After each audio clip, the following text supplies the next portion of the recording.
만 36살에 재산 1조 8천억 원을 달성한 젊은 억만장자가 있습니다. 비교적 최근의 일이에요. 복권 당첨이나 코인 대박 그런 거 아니고요. 재벌 2세도 아닙니다. 자기 손으로 기업을 읽어서 자수성가했어요. 메디큐브라는 화장품 브랜드로 알려진 APR의 김병훈 대표입니다. 대한민국 K뷰티의 대장주라고 하면 10년 전쯤에는 다들 아모레퍼시픽 아니면 LG생건 그런 거 떠오르셨을 건데 이제는 아닙니다. 최소한 시총 기준으로는 아니에요. 올해 APR이 아모레퍼시픽과 LG생활건강의 시총을 다 넘어서 버렸거든요. 요새 10대, 20대들 분들 설화수는 몰라도 메디큐브는 알고 있는 걸로 이렇게 알고 있거든요. 메디큐브 난다 그러더라고요. 네. 그러니까 저희 같은 이제 30대, 40대 남성분들이라면 이게 익숙하지 않은 브랜드일 수도 있는데요. 근데 아내분들이나 여자친구한테 물어보면 열의 9 이상은 다 알고 있는 브랜드입니다. 제품 자체 가격대가 그렇게 비싸지는 않아요. 앰플 하나에 2, 3만 원 정도? 아모레퍼시픽이 그러니까 비교적 고급 쪽의 느낌이라면 메디큐브는 가성비 쪽에 좀 더 가깝다고 보는 게 맞을 텐데 이 회사 시가총액은 이제 K뷰티에서는 1등입니다. 작년 말 기준으로는 APR 주가가 5만 원대였거든요. 25년 9월 초인 현재는 20만 원대를 훌쩍 넘어섰습니다. 우와, 4배? 네, 올해 들어서 주가가 4배 이상 급격하게 상승세를 보였고요. 덕분에 25년 6월에는 LG생활건강의 시총을 넘어섰고 25년 8월 초에는 아모레퍼시픽의 시총도 넘어섰어요. 오늘 APR의 시총은 8조 4천억 원, 아모레퍼시픽은 7조 3천억 원 정도니까 여전히 역전되어 있는 상황이라고 볼 수가 있는 겁니다. 그래서 이제 30대 억만장자 반열에 들어설 수 있었던 거고요. 맞습니다. 근데 APR은 주가가 너무 고평가된 거 아니냐는 논란에 계속해서 휘말리고 있어요. 기술도 없고 그저 마케팅 잘해서 갑자기 뜬 껍데기뿐인 회사가 아니냐는 거죠. 그도 그럴 게 이 회사의 역사가 길지는 않습니다. 2014년에 세워졌으니까요. 또 특별히 다른 회사에 비해서 독보적인 원천 기술을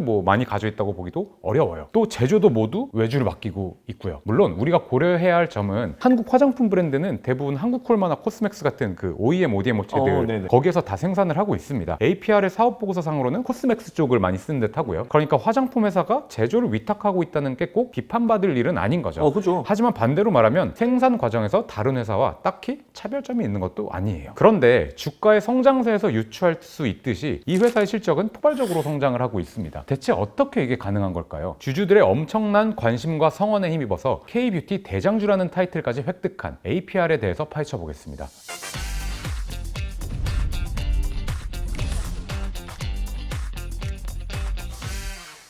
24년 연결 기준 매출액은 전년도 대비 38% 성장한 7,200억 원을 기록했습니다. 더 놀라운 건 얼마 전에 공시된 25년도 상반기 실적은 이미 6천억 원에 육박을 하고 있다는 거예요. 이대로라면 연매출 1조 원 달성은 당연시 되고 있는 분위기죠. 영업이익률은 다소 들쑥날쑥하긴 하지만 2024년도에는 17%라는 놀라운 수치를 보여줬고요. 여기서 그치지 않고 25년도 상반기에는 23.4%라는 드라마틱한 영업이익률을 보여줬습니다. 25년도 반기 실적 기준으로 아모레퍼시픽 또 LG생건의 영업이익률을 한번 비교를 해보면 23.4%가 얼마나 압도적인 수치인지를 가늠해 볼 수 있을 것 같습니다. 영업이익률이 아모레퍼시픽 2배가 넘고 LG생활건강의 4배 넘는 것 같은데요? 맞습니다. 그러면 대체 뭘 이렇게 빼어나게 잘했길래 압도적인 실적을 낸 걸까요? 우선 이 회사의 강점에 대해서 말씀드려 볼게요. APR의 강점은 두 가지 키워드로 요약이 됩니다. 트렌드 그리고 속도감이라는 키워드예요. 뷰티 시장의 흐름을 정확하게 읽고 그걸 속도감 있게 반영하는 기획과 브랜딩 그리고 마케팅 능력까지 갖춘 회사라는 거죠. 그렇기 때문에 수익의 높은 비중을 마케팅과 판매 수수료로 사용을 해요. 세부적으로 한번 살펴볼게요. 우선 매출 원가율은 24% 정도밖에 안 됩니다. 24%대에서 안정적으로 유지 중이죠. 생산 설비나 자체 공장을 보유하고 있지도 않고 코스맥스 같은 OEM사한테 외주를 맡기고 있어요.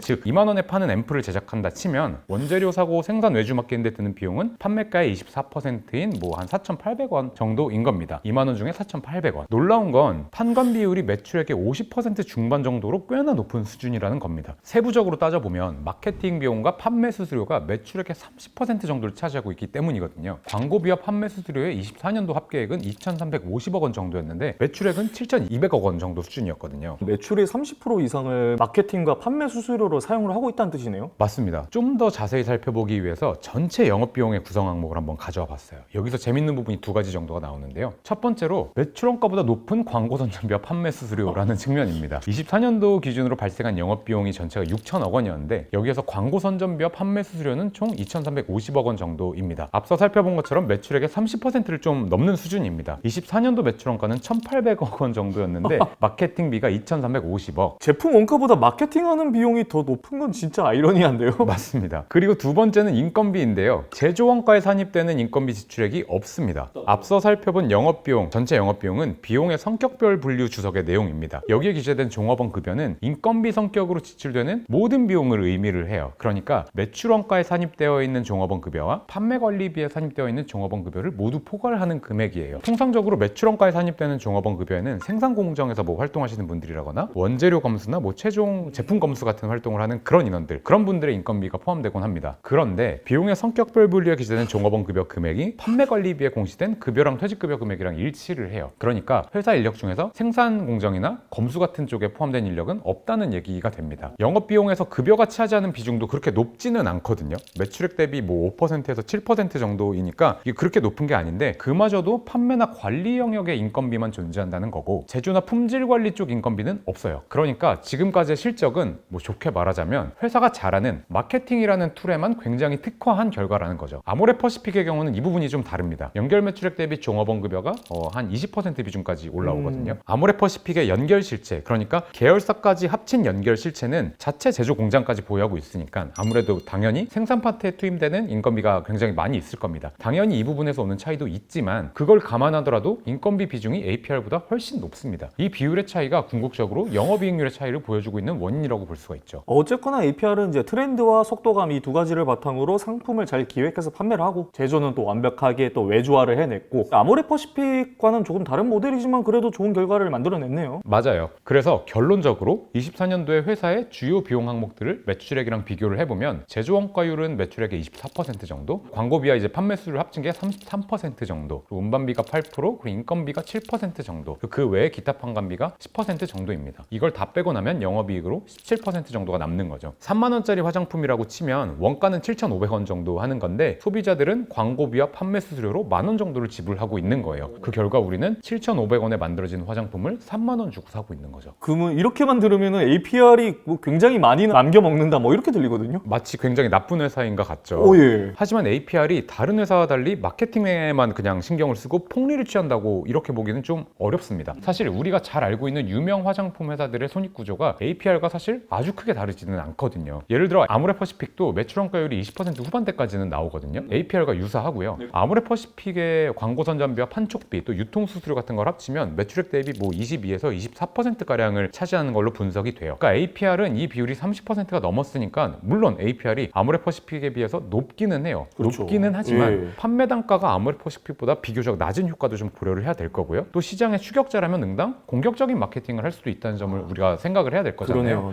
네. 마찬가지로 화장품계 비용 구조의 뭐 패러다임을 바꿨다라고 볼 정도의 차이는 아닙니다. 하긴 뭐 이게 APR만의 문제는 아닐지라도 어쨌든 매출액 대비 30%가 넘는 마케팅 비용과 판매 수수료를 쓴다는 거는 조금 놀랍네요. 놀랍죠. 네. 아저씨들 입장에서는 그러고 그러니까 뭐 이렇게까지 이해하기 하면 어려울 수도 그쵸. 있어요. 맞는 말씀이에요. 그래서 혹자는 지금의 주가가 마케팅으로 쌓아올린 모래성이라고 비판을 하기도 하는 거예요. 버블이 좀 있다. 그렇죠. 다만 그렇다면 화장품 업계는 대부분 모래성에 있다는 전제는 좀 깔아야 될 것 같아요. 네네네. OEM이 일상화되어 있고요. 마케팅과 판매 수수료에 큰 돈을 쓰고 있다는 건 어느 정도 이 업계의 로컬룰 같은 거죠. 원료 연구나 개발 행위에 큰 노력을 들이는 회사가 그렇게 많지도 않고요. 업계 전반에 대한 비판은 필요할 수도 있겠지만 단순히 APR이 마케팅에 돈을 많이 쓴다는 점에만 근거해서 주가가 높다 낮다를 예측해서는 안 될 것 같습니다. APR이 단순히 마케팅만 앞세운 회사는 또 아니거든요. 브랜딩도 굉장히 잘했습니다. 메디큐브라고 하면 마치 약국에서 볼 수 있을 것 같은 그쵸. 이름이죠. 메디가 붙어 있는데. 그렇죠. 뭔가 트러블도 진정되고 자극 있는 피부더라도 막 개선이 기대되는 긍정적인 브랜드 이미지를 잘 쌓았고 기능성 화장품의 제품군 치고는 가격도 나쁘지가 않아요. 그러니까 K뷰티의 기존 대장주들에 비해서 뭐 신생회사에 가깝다는 걸 고려하면 굉장히 좋은 브랜딩을 했다고 보여집니다. 그리고 트렌드에 잘 맞는 제품 라인업을 굉장히 빠르게 출시를 해요. 요즘 PDRN이 유행한다고 해서 검색을 해보면 메디큐브 앰플이 이미 쫙 깔려 있어요. 속도감이 기가 막히더라고요.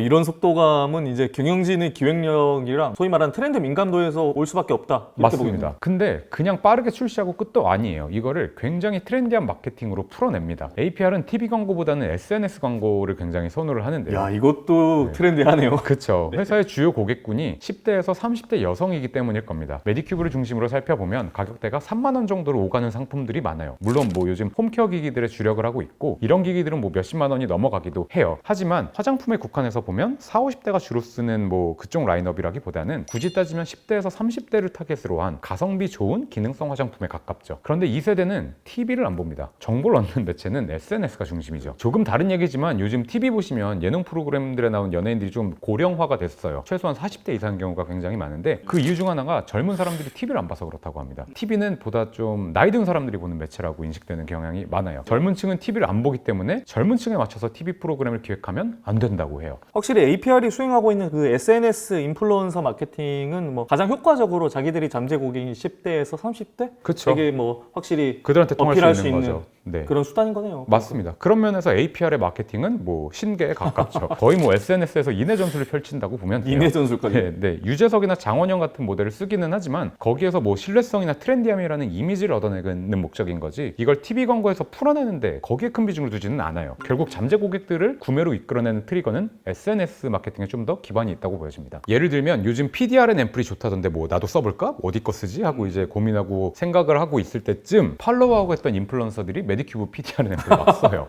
라방도 막 나오고 약사 인플루언서들이 유튜브에서 막 노출을 하기 시작을 하는 거죠. 마치 알고리즘이 행하는 것 같듯이 소비자가 그 제품군이 유행하고 있다는 것을 알게 될 때쯤에 APR은 이미 상품 기획, 양산, 마케팅까지 이렇게 뭐 모두 마쳤다는 뜻이네요. 맞습니다. 네. 근데 이 전략을 한국에서는 물론 해외 진출하면서도 써요. 이 전략으로 K뷰티의 선두주자급으로 랜딩을 했습니다. 실내로 미국에 진출하면서 틱톡 마케팅에 공을 들였다고 해요. 현지 소비자들이 많이 사용하는 SNS라서요. 미국의 유명 인플루언서인 헤일리 비버가 부스터 프로의 전작인 부스터 힐러를 사용하는 장면을 SNS 채널에 공개하기도 했어요. 근데 이게 또 미국 시장 확장하는데 제대로 먹혀들었죠. 이 트렌디함과 속도감이 전 세계에 먹혀들면서 이제는 매출에서 수출이 차지하는 비중이 전체 매출의 4분의 3이 넘어가기 시작을 했습니다. 수출 기업이군요.